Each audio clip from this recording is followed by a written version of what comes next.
Whoa! Whoa! Apa? This is my spot. Wow! That is. I just get. Wow!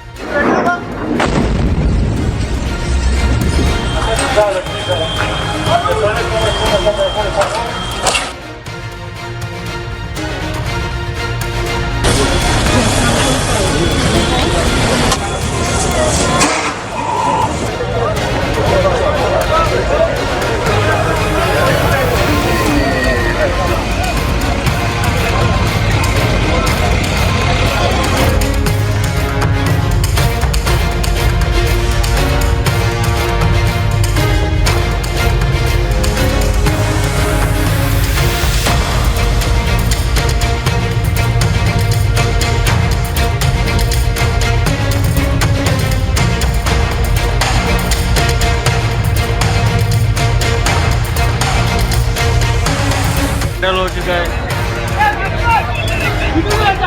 Oh, portas. Oh,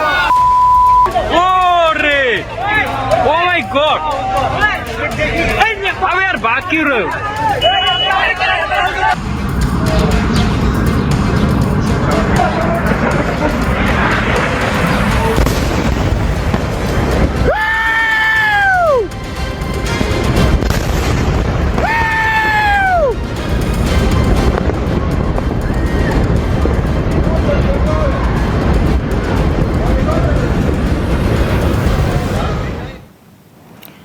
Kita ke informasi konflik Timur Tengah. Pemirsa, Iran meluncurkan gelombang ke-75 True Promise 4 yang menargetkan pangkalan udara Pangeran Sultan di Arab Saudi dan militer Israel yang bersembunyi di seluruh wilayah pendudukan.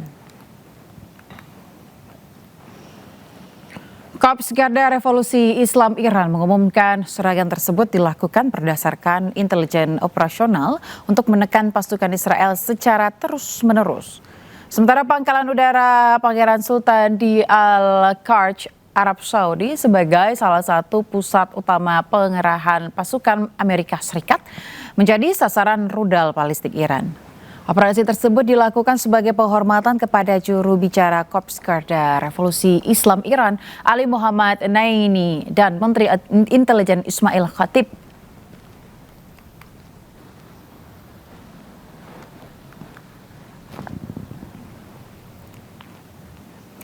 Sebuah roket Hizbullah yang ditembakkan dari Lebanon menghantam sebuah bus di Kiryat Shmona, Israel Utara. Layanan darurat Israel Magen David Adom mengevakuasi korban ke rumah sakit Rambam di Haifa untuk menjalani operasi darurat. Sementara korban lainnya dibawa ke pusat medis Jif di Safed. Hezbollah mengaku bertanggung jawab atas serangan ini. Serangan ini terjadi pada hari Senin, pemirsa, saat Donald Trump mengaku sedang mengadakan pembicaraan yang intens dengan Iran. Trump menambahkan serangan terhadap infrastruktur energi Iran akan ditunda selama 5 hari.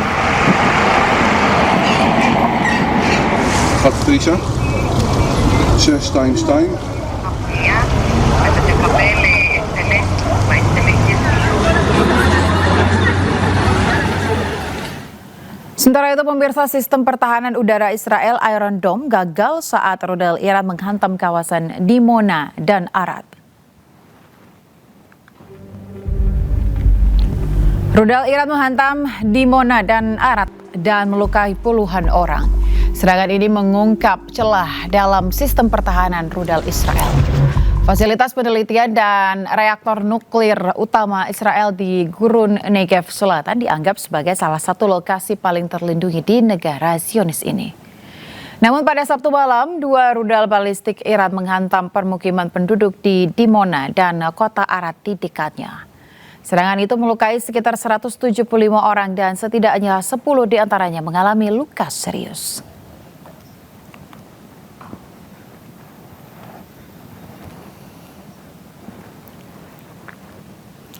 Korps Garda Revolusi Islam Iran, pemirsa, merilis rekaman pangkalan bawah tanah yang berisi ratusan rudal.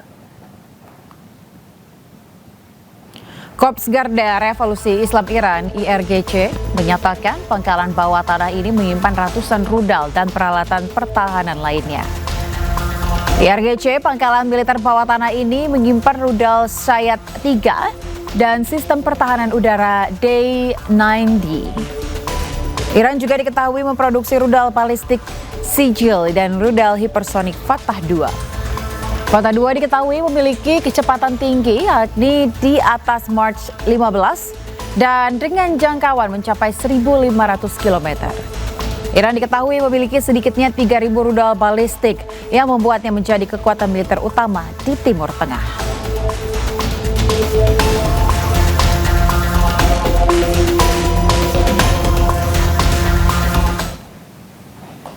Pesawat tak berawak atau drone Iran menyasar lokasi industri kedirgantaraan Israel dan unit pengintaian Amerika Serikat di Timur Tengah. Rentetan serangan drone pun diluncurkan sebagai balasan setelah kilang minyak Iran dihantam rudal Israel.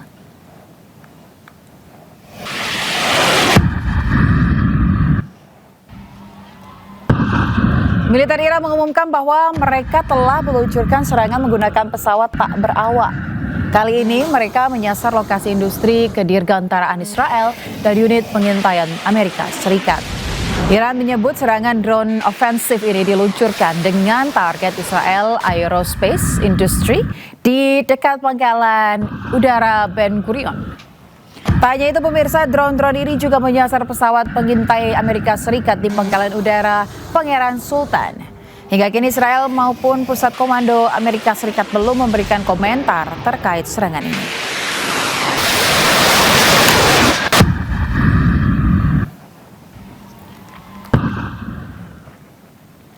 Selain menyerang Iran, Israel juga hancurkan jembatan Sungai Litani dan ratakan desa di Lebanon. Pola penghancuran yang dilakukan di Lebanon serupa dengan yang dilakukan Israel di Gaza.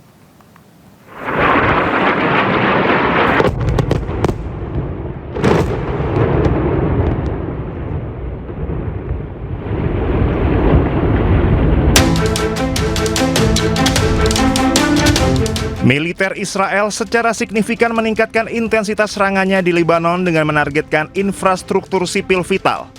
Serangan udara menghancurkan jembatan utama di atas Sungai Litani yang menghubungkan Lebanon Selatan dengan wilayah tengah, bersamaan dengan perintah untuk mempercepat penghancuran rumah-rumah di sepanjang desa perbatasan. Militer Israel telah diinstruksikan menghancurkan seluruh penyeberangan di Sungai Litani. Langkah ini diklaim bertujuan memutus jalur logistik dan pergerakan senjata kelompok Hizbullah ke arah selatan. Serangan tersebut menghantam jalur tol pesisir yang melintasi lahan pertanian, rute utama bagi warga sipil dan bantuan kemanusiaan. Presiden Lebanon Joseph Aoun mengecam keras tindakan ini.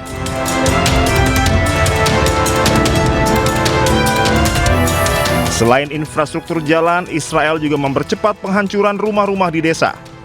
Pendekatan ini serupa dengan model yang diterapkan di Beit Hanun dan Rafah jalur Gaza, di mana bangunan diratakan untuk menciptakan zona penyangga.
Tabrakan beruntun 4 mobil dan 1 truk terjadi di kilometer 164B Tol Cipali pagi tadi.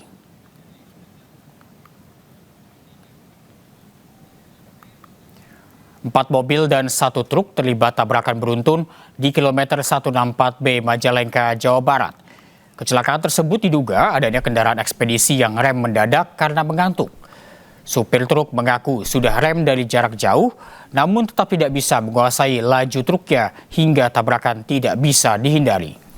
Tidak ada korban jiwa, namun 3 penumpang mobil terluka. Tadi kan pertamanya saya kan dari arah Brebes mau pulang ke Purwakarta. Saya lihat pertama kan dari jauh, kan posisi saya mobil saya jaraknya jauh. Begitu pas udah dekat, kirain saya udah pada mau jalan. Pas saya udah dari jauh udah ngerem, tapi yang mobil Grand Lipina itu ngerem udah langsung diem. Saya berusaha udah banting ke kiri, ke kanan. Saya udah banting ke kanan, mobil yang Lipina ikut kanan. Kirain saya dia mau berhenti di situ. Tapi kalau misalnya yang Grand Lipina nggak ikut ke kanan, tapi saya pada beruntung pasti saya selamat. Horor macet terjadi di eksit tol Parungkuda, Kabupaten Sukabumi, Jawa Barat. Ribuan kendaraan tak bergerak selama berjam-jam hingga menuju arteri Cibadak. Akibat kemacetan itu, sebuah ambulans pengangkut pasien kritis ikut terjebak tak bergerak.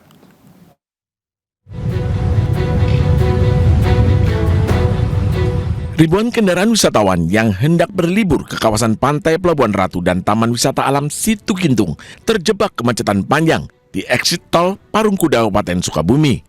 Selain mobil, ribuan pemotor juga terjebak macet. Selain tingginya volume kendaraan, kemacetan juga disebabkan penyempitan jalan dari eksit tol Parungkuda ke jalur arteri. Untuk titik-titik kepadatan tersendiri yaitu